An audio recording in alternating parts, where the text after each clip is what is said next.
Now listen, Cade Cunningham isn't good. He's actually pretty great. To reviving an almost dead Pistons team, improving his skill set overall, and doing so while staying consistent, Cunningham has caught the attention from so many people as they finally wake up to how skilled of a player he really is. Around the barbershops and barbecues, it was never about if Cade could be a solid playmaker, but the real gripes and arguments came from how well of an offensive player he could be when it came to putting the ball in the basket. After his first season in the league, people weren't as fond of his offensive game, and although he made a trend upwards last season, me and you both know it takes a little while for people to acknowledge the player and really give him the praise. There's many things about his scoring that make him exciting to watch, and to me, the creation in the mid-range is something that sets the tone. When you operate in that in-between area, it forces the defense to be on their toes at all times, because at any time, he could stop the attack to the basket to then use that nasty snatchback, making the defender play Just Dance Revolution, and at this point, you might as well watch it go through the basket.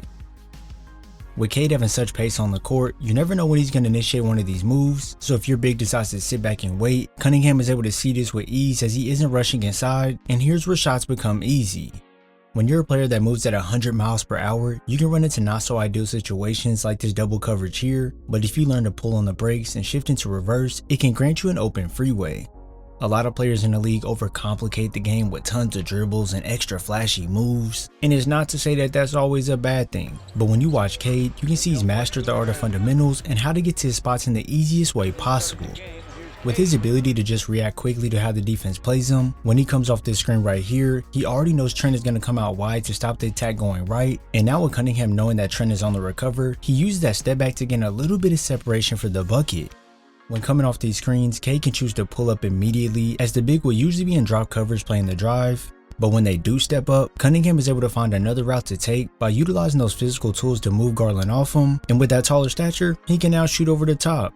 Sometimes to create space off the pick and roll, he'll snake around the big man to lengthen the trailing distance for his defender, and with Bridges getting there half a second late, Cade is already rising up for two. Not only can this snake motion help in the mid-range, it can also help Cade create space before finding an angle to burst through for a layup.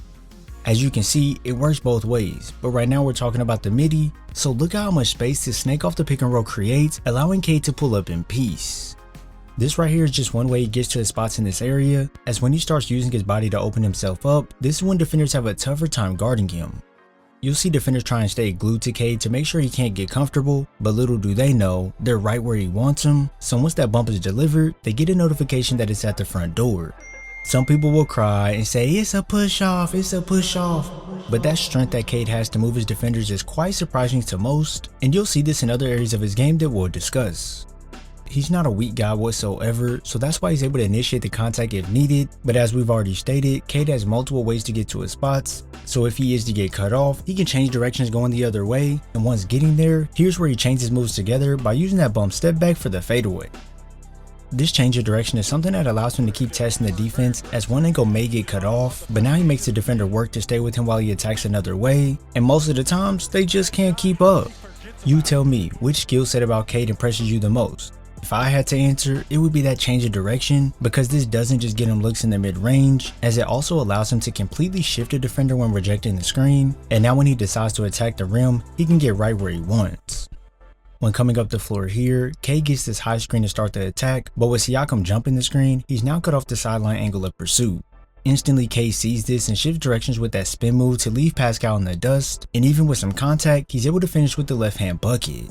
A lot of players in this exact moment would immediately kick it out once they get their initial attack shut down, but this is why you must be comfortable off that pivot and have different moves in your bag, because now you have the ability to turn nothing into something. These angle cutoffs often doom players if they try to go right through them, but when you have that invincibility badge equipped, you become such a hard player to cover.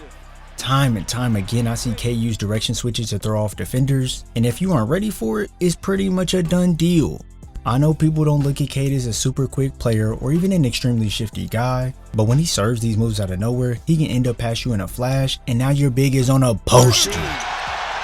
Defenses have to be aware of his crafty nature, because if they don't, they'll end up looking like the two Raptors defenders on this failed double, and right to the bucket around the defender he goes.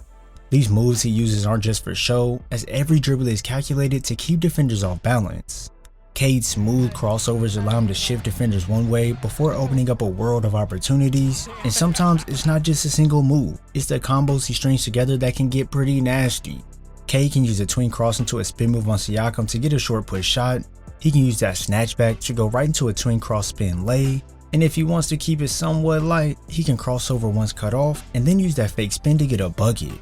These sequences aren't just about style, they're about creating opportunities to get downhill, and once Cade gets to step on his defender, that's where his pace and patience really shine. He doesn't rush to the rim like I stated earlier, instead he reads the defense like a veteran.